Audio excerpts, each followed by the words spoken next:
야고보서 3장 13절로 18절 말씀을 한 절씩 교독하고 마지막 절은 함께 읽겠습니다. 너희 중에 지혜와 총명이 있는 자가 누구냐? 그는 선행으로 말미암아 지혜의 온유함으로 그 행함을 보일지니라.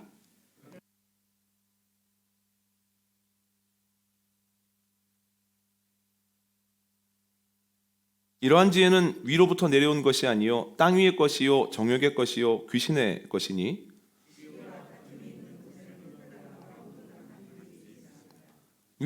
오직 위로부터 난 지혜는 첫째 성결하고 다음에 화평하고 관용하고 양순하며 긍휼과 선한 열매가 가득하고 편견과 거짓이 없나니 화평하게 하는 자들은 화평으로 심어 의의 열매를 거두느니라. 아멘.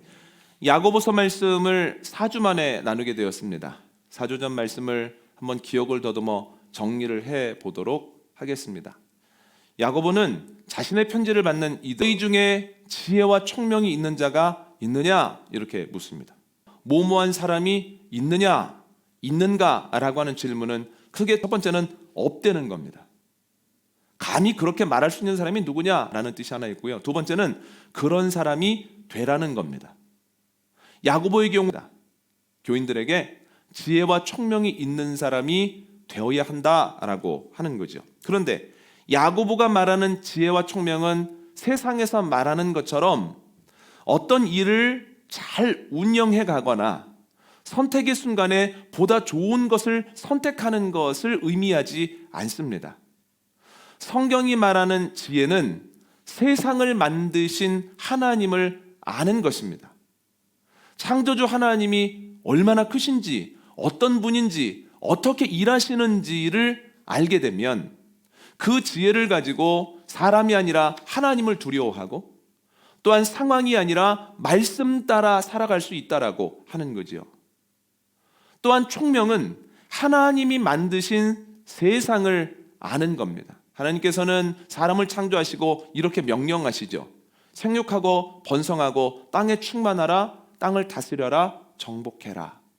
하나님의 이 명령을 세상이 어떤 것인지를 알지 못하면 순종할 수 없다는 거예요.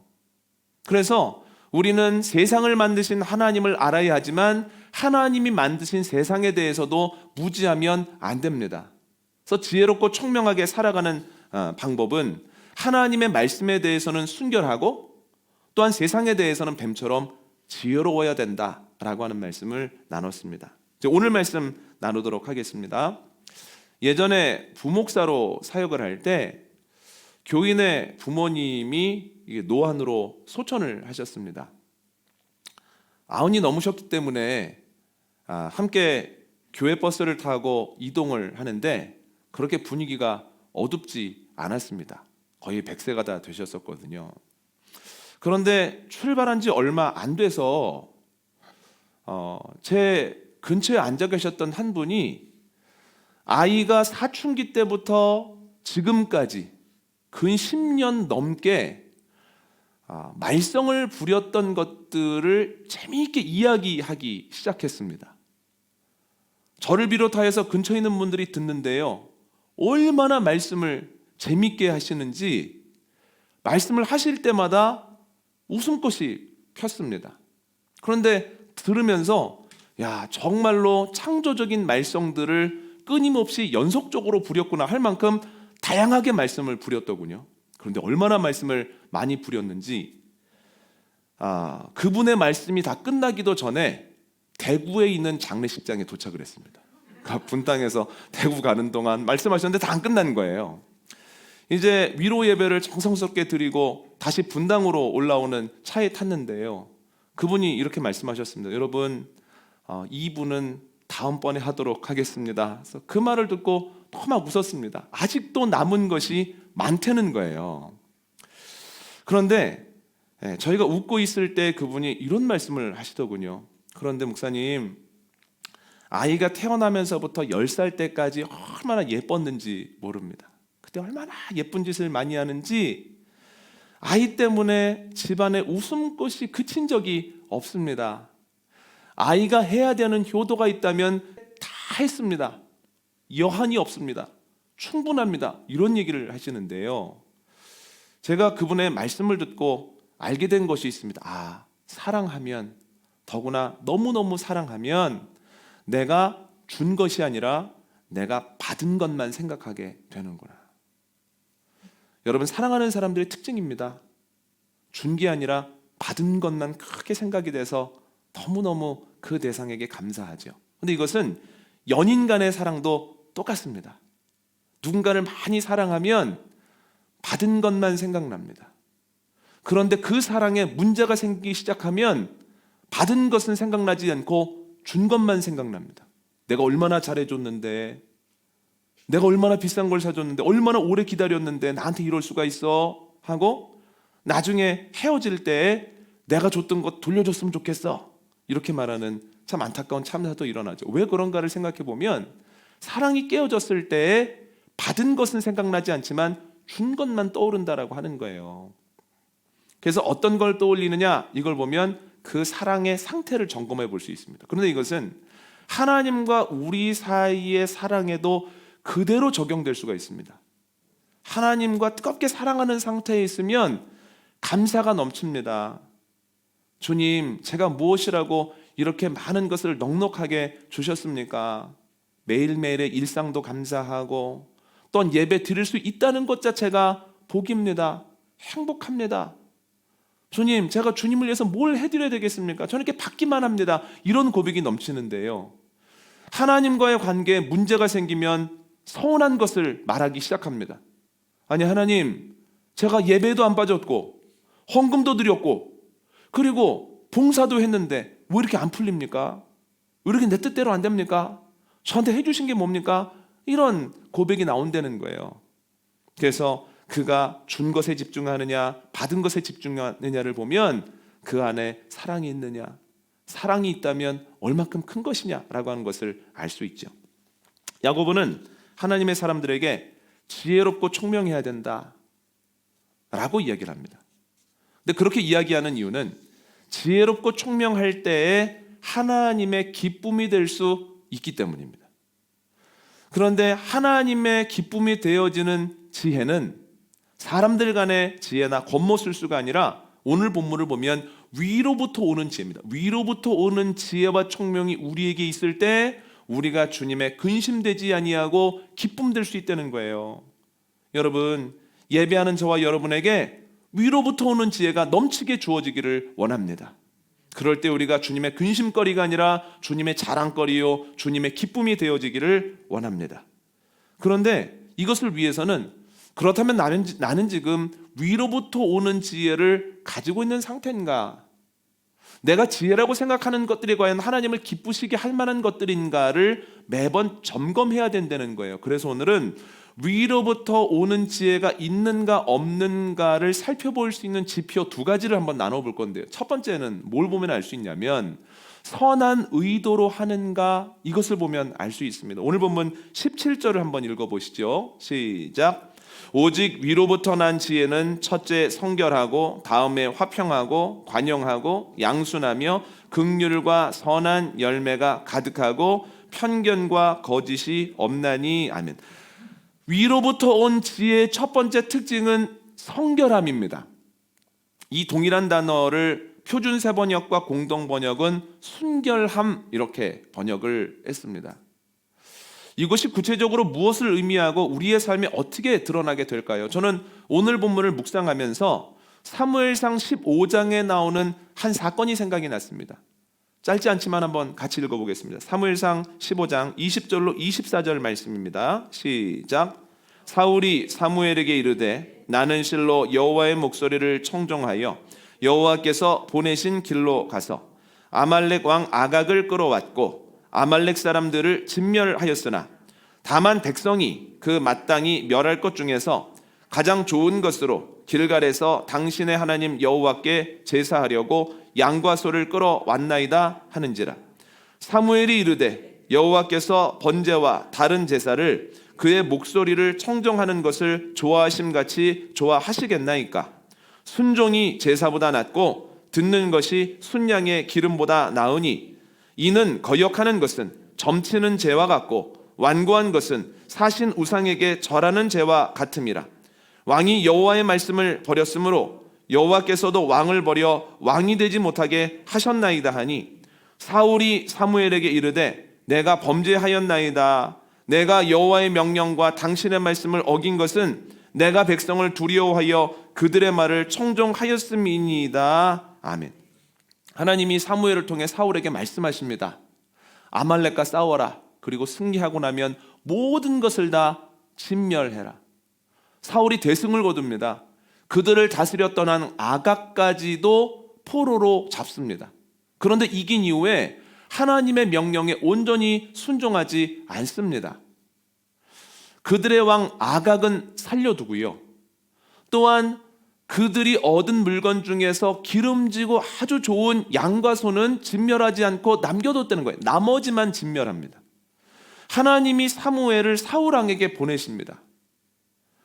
보자마자 사울왕이 찔렸던지 묻지도 않은 이야기를 합니다. 제가 여호와의 명령대로 다 행했습니다. 그랬더니 사무엘이 이렇게 말합니다. 그러면 내 귀에 어찌하여 양과 소의 울음소리가 들립니까? 그제서야 이렇게 얘기합니다. 나와 내 백성이 좋은 것을 남겼다가 여호와께 예배를 드리려고 함입니다. 그 얘기를 듣고 사무엘이 이렇게 말합니다. 생각해 보십시오. 하나님께서 그의 말씀을 잘 듣는 걸 좋아하시겠습니까? 아니면 제사 드리는 걸 좋아하시겠습니까? 순종이 제사보다 낫습니다. 또한 주님의 말씀 듣는 것이 순양의 기름보다 훨씬 여호와께 좋은 겁니다. 주님의 말씀을 듣지 않고 또한 주님의 말씀을 들었음에도 불구하고 완고하게 행하는 것은 우상에게 절하는 것, 또한 점을 치는 것과 진배 없는 심각한 범죄 행위입니다. 당신이 하나님의 말씀을 버렸으니 하나님도 당신 버릴 겁니다. 무시무시한 얘기죠. 그 이야기를 듣고 사울왕이 그제서야 이렇게 이야기를 합니다. 내가 이렇게 한 이유는 백성이 두려웠기 때문입니다. 그래서 내가 그 백성의 말을 따라서 좋은 것을 남겼고 그들에게 좀 나눠줬고, 그러나 더 좋은 것은 하나님께 바쳤음을 좀 이해해 주십시오. 여러분, 사울왕의 말을 들어보면 왜 불순종했는지가 아주 명확하게 드러나 있습니다. 한 나라의 왕이 몇몇 소나 양을 탐했기 때문이 아니에요. 전쟁을 하고 났는데 사람들의 일반적인 여론이 와, 이거 너무 아깝지 않아? 이걸 굳이 없앨 필요가 있나? 하는 방향으로 흐르더라는 거예요. 그래서 사울왕은 그 모습을 보고 그래, 그들의 말을 들어줌으로써 내 왕위를 더욱더 단단하게 하자라고 하는 의도를 가지고 불순종을 한 겁니다. 단 좋은 것을 하나님께 드림으로 불순종에 대한 것을 상쇄해 보려고 했죠. 사울왕의 생각은 이렇게 하면 나도 좋고 하나님도 좋은 거야 라는 것이었습니다. 그러나 이게 패착입니다. 왜냐하면 하나님도 좋고 나도 좋은 거야 라고 하는 것은 하나님 나라의 원리와는 맞지 않기 때문이에요. 한번 읽어볼까요? 마태복음 6장 24절로 25절입니다. 시작. 한 사람이 두 주인을 섬기지 못할 것이니 혹 이를 미워하고 저를 사랑하거나 혹 이를 중히 여기고 저를 경히 여김이라. 너희가 하나님과 재물을 겸하여 섬기지 못하느니라. 그러므로 내가 너희에게 이르노니 목숨을 위하여 무엇을 먹을까 무엇을 마실까, 몸을 위하여 무엇을 입을까 염려하지 말라. 목숨이 음식보다 중하지 아니하며 몸이 의복보다 중하지 아니하냐. 아멘. 예수님께서 분명히 말씀하십니다. 두 주인을 섬길 수 없다는 거예요. 두 주인을 섬긴다고 하지만 그러나 섬세하게 살펴보면 하나는 중히 여기고 하나는 경히 여긴다는 거예요. 그 뒤에 어떤 말씀이 이어집니까? 주님 믿고 염려하지 말라는 거잖아요. 두 주인과 관련하여 이 말씀을 해석해 보면 주님께서 이렇게 말씀하신 것 같습니다.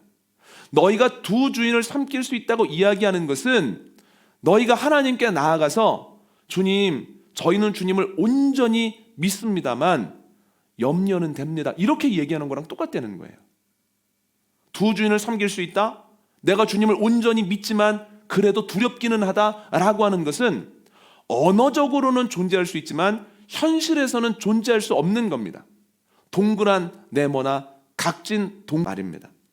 우리의 마음의 초점은 한 번에 하나입니다. 하나에만 초점을 맞추게 되어 있습니다. 그래서 우리의 마음에 있어서 피사체는 하나고요. 그 피사체 나머지는 다 배경입니다. 흐릿함의 차이에 있을 뿐이지. 피사체 가까이 있다고 해서 그것이 초점이 아니라는 거예요. 초점 하나입니다. 하나가 목적이고 하나가 수단이 될 수밖에 없다는 거예요. 사울은 둘 다 목적이라고 얘기했지만 사울에게 있어서 피사체는 자신의 왕위였습니다.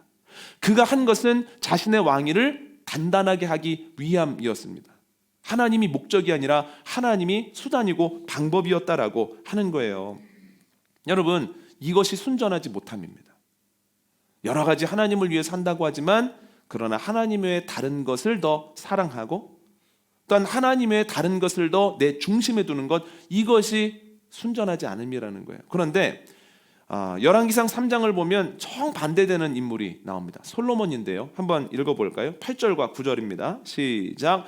주께서 택하신 백성 가운데 있나이다. 그들은 큰 백성이라 수요가 많아서 셀 수도 없고 기록할 수도 없사오니 누가 주의 이 많은 백성을 재판할 수 있사오리까? 듣는 마음을 종에게 주사 주의 백성을 재판하여 선악을 분별하게 하옵소서. 아멘. 솔로몬이 왕위를 물려받은 지 얼마 되지 않았을 때의 일입니다. 아버지가 했던 것처럼 하나님께 나아가 예배를 드리는데요. 한 번은 1000번제를 드렸습니다. 1000번을 드렸다고 말하는 이들도 있지만 학자들의 대부분의 경우는 1000번제라고 하는 것은 자신이 할 수 있는 온 힘을 다하여 하나님께 정성스럽게 예배를 했다라고 하는 거예요. 그날 밤에 하나님이 꿈에서 그를 찾아오시죠. 그리고 이렇게 말씀하십니다. 네가 원하는 게 뭐냐? 내가 다 들어주겠다. 여러분, 하나님이 여러분들의 꿈속에 나타나서 너 원하는 게 뭐냐? 내가 다 들어주겠다 라고 말씀하신다면 여러분들은 뭐라고 대답하시겠습니까? 그 여러분들의 대답이 주님을 기쁘시게 하겠습니까? 너무너무 솔직하게 얘기를 해도 옆에 있는 사람들이 은혜를 받을 수 있겠습니까? 쉽지 않다는 거예요. 하나님께서 딱 하나만 얘기해 볼래? 라고 하면 예배하는 자고 하나님을 믿는다고 얘기하지만 갑자기 그 순간 내 마음의 초점이 눈에 보이는 것, 내가 나를 지킬만 하다라고 지금까지 무의식적으로 생각하던 그 무엇인가를 얘기할 가능성이 높다라고 하는 거죠. 그런데 솔로몬이 이렇게 대답합니다. 저는 백성 중에 하나일 뿐입니다. 특출난 것이 없습니다. 그래서 하나님께서 맡겨주신 백성들을 잘 이끌고 재판할 수 있는 지혜를 저에게 좀 주셔야 되겠습니다. 하나님이 감탄하십니다. 와, 내가 지혜뿐만 아니라 모든 것을 너에게 주도록 하겠다. 여러분, 솔로몬은 완전한 사람은 아닙니다. 처음에는 괜찮았는데 뒤로 갈수록 이상해진 것은 사실이지만 처음부터 온전치 않아요. 그 예를 한번 들어보자면 저희가 지금 사도행전 8장 8절과 9절을 읽지 않았습니까? 아주 선한 상태죠. 그런데 그 전에 나오는 열왕기상 3장 1절을 보면 이 나라를 안정시키기 위해서 애굽왕 바로의 딸과 정략 결혼을 이미 한 상태예요. 그러니까 이미 그때도 온전한 사람은 아니에요. 약점이 분명히 있습니다. 그러나 그에게 분명한 장점이 하나 있는 것은 초점이 하나고 그 초점이 하나님과 하나님이 맡겨주신 사명이 있다는 거예요. 완벽하지 않은 걸 다 알고 계시지만 하나님께서는 그래, 그래도 네가 무엇인가를 생각하고 결정할 때 나를 생각하는구나, 나만 생각하는구나, 진짜로 내가 맡긴 일을 잘 감당하려고 힘써보는구나 라고 하는 것을 보시고 그를 기뻐하시고 부족함이 없이 채우셨다라고 하는 거죠. 여러분, 이러한 순전함과 순결함이 저와 여러분에게 있기를 원합니다. 초점이 분명함을 기억하고 그 초점이 주님을 향해 있을 때 주님께서 솔로몬에게 하셨던 그 감탄도 하시고 그에게 주셨던 선물도 주시는 은혜가 저와 여러분에게 있기를 원합니다. 지난주 수요일에 대통령 선거가 있었습니다. 그 전주에 있었던 사전 투표를 포함해서 굉장한 열기였습니다. 저도 국민의 한 사람으로서 왜 궁금하지 않겠습니까? 그래서 출구조사가 나오는 그 시간을 이렇게 기다렸다가 뉴스를 봤습니다. 근데 이게 웬일입니까? 똑같은 거예요. 소수점에서만 좀 달라요. 방송 3사가 예상한 사람하고 JTBC에서 예상한 사람이 또 달라요.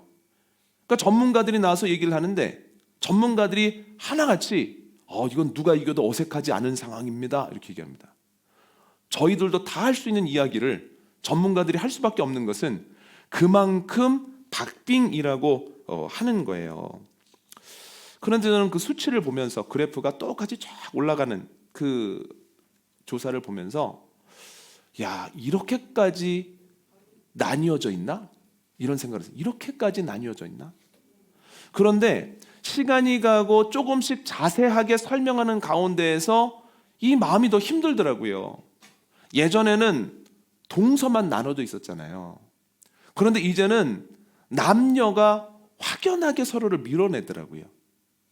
그리고 노소도 서로 분명하게 반목합니다. 이걸 보면서 이 마음이 굉장히 무거웠습니다. 그래서 저녁에 탄천에 나와서 2시간 가까이를 걸으면서 이런저런 생각을 하다가 평소와 비슷한 시간에 잠이 들었습니다. 그 다음날 새벽에 차량으로 이동을 하면서도 그 생각을 정리를 했습니다. 무슨 말씀을 교인들에게 좀 드려야 될 필요가 있겠구나. 그래서 목요일날 새벽기도 중보기도하는 시간에 평소와는 다르게 이렇게 말씀을 드렸습니다. 어제 개표방송을 보는데 정확하게 반반이더군요. 저희도 똑같을 겁니다. 그래서 내가 지지한 사람이 대통령이 되었다라고 하는 분들이 이 자리에 계실 겁니다. 그분들을 책임지십시오. 소중한 표를 주셨으면 기도하십시오. 반대로 내가 열렬히 지지했음에도 불구하고 대통령이 안 된 분들도 계실 겁니다. 그분들은 미워하지 말고 걱정하지 말고 기도하십시오. 좋은 사람이 그 곁에 있도록 안목을 주셔서 좋은 사람을 발탁해서 적재적소에 배치할 수 있도록 기도해 주십시오. 저희는 저희 생각보다 이 사회의 나님이 훨씬 더 심각합니다. 더 안타까운 것은 이것을 누구도 이상하다고 생각하지 않습니다. 당연하게 받아들여 버립니다. 그래서 같은 생각을 하고 같은 것을 바라보는 것, 이것은 사람들의 무의식 속에서 불가능한 것이 되어버렸습니다. 그러나 우리가 먼저 해야 됩니다. 투표했으면 책임의식을 가지고 기도하고, 안타까우면 걱정하기 전에 기도할 때 우리 교회가 먼저 기도로 하나 될 수 있다라고 하는 거예요. 여러분, 제가 이런 말씀을 드린 이유가 있습니다. 이 그래프를 보고 걷는 동안에 계속 드는 생각이 뭐였냐면 큰일 났구나, 이거. 누가 되더라도 굉장히 어려운 일이 발생하겠구나. 신승을 거둔 쪽의 지지자들은 한동안 환호할 거고, 석패를 한 한쪽의 지지자들은 꽤 오랫동안 탄식하겠구나. 이건 자연스러운 현상이지만 치열했던 것만큼 이 기간이 길어짐으로 인해서 그 시간 동안 환호하느라 탄식하느라 그 어떤 상황이 있든지 자기의 마음을 다 뺏겨버리겠구나. 하나님의 말씀을 잘 받아들이지 못하는 기간이 교회 다니는 사람들에게도 꽤 지속이 되겠구나. 주님께서 뭐라고 말씀하셨습니까? 무릇 지킬 만한 것보다 너희의 마음을 지켜라. 생명이 너희의 마음에서 나온다라고 이야기를 하셨는데, 우리가 이 앞에서 마음을 잃어버리겠구나. 그러면 정말 큰일인데, 그게 사단이 원하는 건데, 그러면 어떻게 하면 주님의 몸된 교회를 이루는 이 지체들이 한 마음을 품고 한 곳을 바라보고 또한 함께 자라날 수 있을까? 사회에 또 여러 가지 변화들이 일어나기 시작하면 교회는 어떤 메시지를 통해서 사람들이 하나님을 바라보게 해야 될까? 나는 목회자로서 어떤 일들을 하는 것이 앞으로 마땅할까?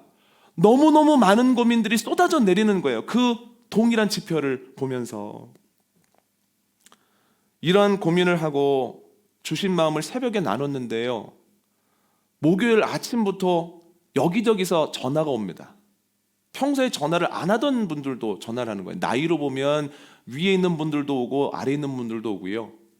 성향으로 보면 왼쪽에 서 있는 분들도 전화를 하고 오른쪽에 서 있는 분들 전화를 하는 거예요. 그래서 내가 동서남북으로 같이 있는 사람인가 보다, 이런 생각을 했습니다. 그런데 때가 때이니만큼 전화를 받자마자 그 주제를 갖고 얘기하고 싶어 하는 거예요. 그래서 제가 단호하게 나이에 따라 관계에 따라 조금은 표현 방법은 달랐지만 똑같은 얘기를 했습니다. 지금은 교회에게 맡겨진 사명이 무엇인지를 더 명확하게 보고 더 힘써야 될 때입니다. 우리 목회자들만이라도 뉴스에 치여 있지 말고 뉴스를 좀 줄이고, 심지어 이 위기 상황 속에서 뉴스를 좀 끊고 교인들이 한 마음을 품을 수 있도록 기도의 자리로 나가야지, 우리 이렇게 전화하면서 이런 얘기로 시간을 보낼 때가 아닙니다. 그래서 제 친구가 너는 참 은혜롭구나 이렇게 전화를 걸었습니다. 왜 이런 말을 할 수밖에 없냐면, 여러분, 하나님께서 뭐라고 말씀하셨습니까? 지난주에도 말씀하셨던 것처럼 평범하지 말라는 거예요. 너희 비범해야 돼. 너희 소금처럼 그 맛이 여기저기에 영향을 받아서 변질되는 것이 아니라 어디에서든지 짜야 돼. 너희 비범해야 된다.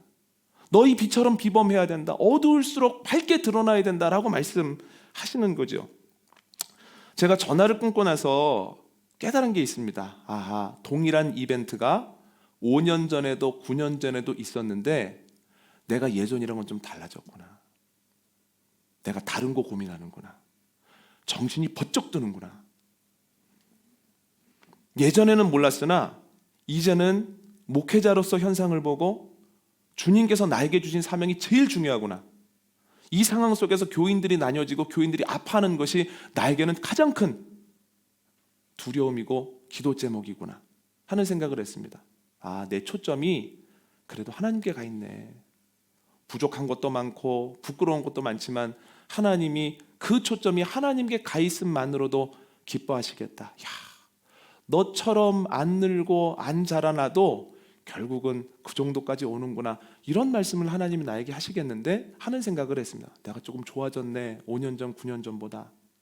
그런데 그동안 뭘 했길래 조금 좋아졌을까를 생각해 봤습니다. 그 9년 동안 제가 반복적으로 제일 많이 한 것이 뭐냐면 주님의 말씀을 읽고 주님의 말씀을 정리하고 주님의 말씀을 전하고 그 전한 말씀대로 살아보려고 그래도 힘써 본 겁니다. 아, 말씀이 힘이구나. 우리가 하늘을 바라보고 말씀을 양식 삼고 그것 가지고 살려고 노력하다 보면 나도 알지 못하는 사이에 내 초점이 점점 위로 향하는구나. 내가 가지고 있는 생각들이 점점 주님이 기뻐하시는 방향으로 조금씩이라도 가게 되겠구나. 여러분, 부탁드리고 싶은 것이 있습니다. 이와 같은 때 우리가 해야 될 것은 하늘 양식 먹는 겁니다. 여러분, TV를 틀고 하루 종일 뉴스에서 나오고 방송에서 나오는 것들을 양식 삼으면 절대로 우리 안에 위로부터 오는 지혜가 임할 수 없다는 거예요. 이와 같은 때 오히려 주님 바라보고 말씀 먹고 그 말씀 먹은 것을 가지고 살아보려고 노력할 때 나도 알지 못하는 사이에 위로부터의 지혜가 생기고 그것을 가지고 살아갈 때 하나님의 기쁨 될 수 있다라고 하는 거죠. 일주일 동안 하늘을 바라보고 하늘을 양식 삼는 저와 여러분 되시기를 원합니다. 두 번째로 우리가 가지고 있는 지표는 선한 기대가 있는가예요. 야고보는 오늘 본문에서 지혜를 명확하게 구분합니다. 위로부터 온 것과 땅의 것, 성결한 것, 성령으로부터 온 것과 정욕으로부터 온 것, 사단의 것, 이렇게 구분하죠. 그런데 여러분, 실제적으로 이게 하나님으로부터 오는 지혜인지 내 생각이나 다른 타인으로부터 오는 지혜인지를 구분하는 거 쉽지 않습니다. 비슷해 보입니다. 그럴싸해 보이죠. 그러나 확연한 차이는 어디에서 드러나냐면 열매에서 드러난다는 거예요. 오늘 보면 17절과 18절 한번 읽어볼까요?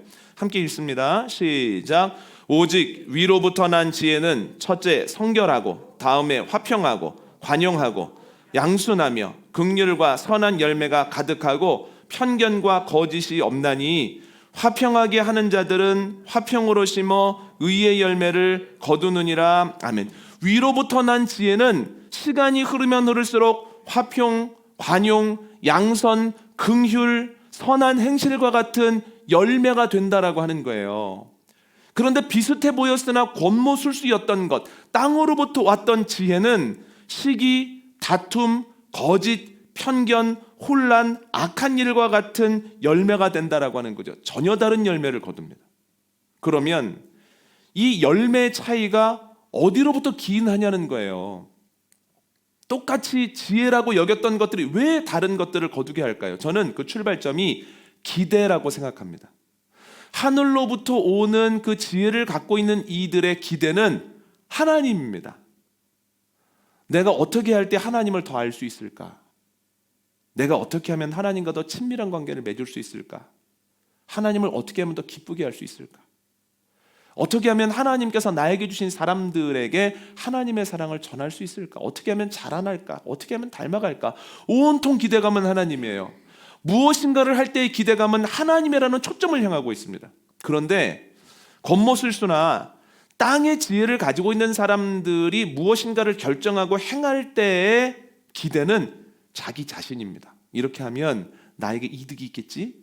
내가 더 많이 얻겠지? 내가 중심에 서겠지? 내가 더 높이 가겠지? 내가 더 인정받겠지? 나를 중심으로 제 편이 되겠지? 자기 자신이 기대감에 있다라고 하는 거예요. 여러분 생각해 보십시오. 하나님 만나고 싶고 알고 싶고 하나님 뜻대로 살고 싶고 하다 보면, 그런 기대를 가지고 살다 보면 나도 모르는 사이에 하나님과 사람 앞에서 화평을 누리게 되고 관용하게 되고 양선하게 되고 주님을 닮아 긍휼한 마음을 품게 된다는 거예요. 그런데 기대감이 자기 자신일 때에는 다른 사람들이 경쟁자이기 때문에 끊임없이 시기하게 되고 다투게 되고 나와 다른 사람이나 낯선 사람에 대한 편견을 가지게 된다라고 하는 거죠.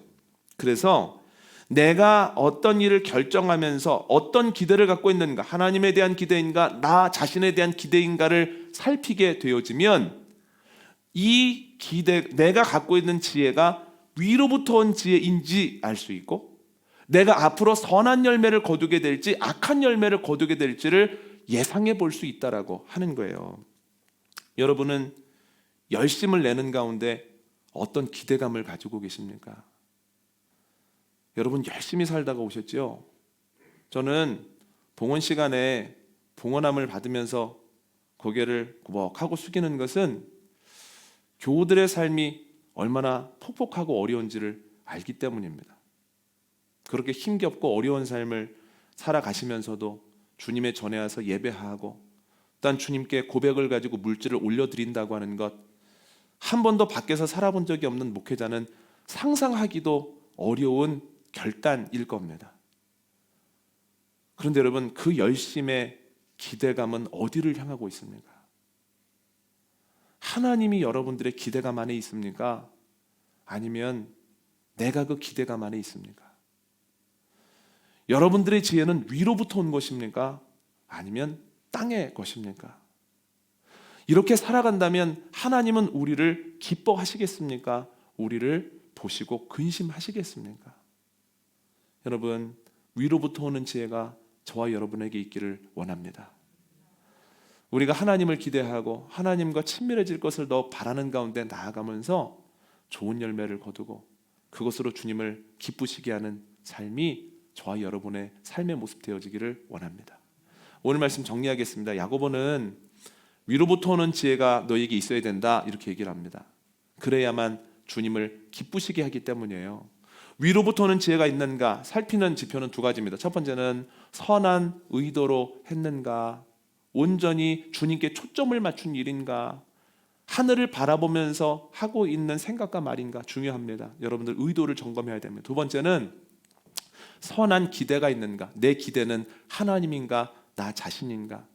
여러분 한 주간 하늘로부터 오는 위로부터 오는 지혜를 받아서 주님의 뜻대로 살고 이로 인하여 주님 기뻐하시는 열매를 많이 맺는 저와 여러분 되시기를 원합니다.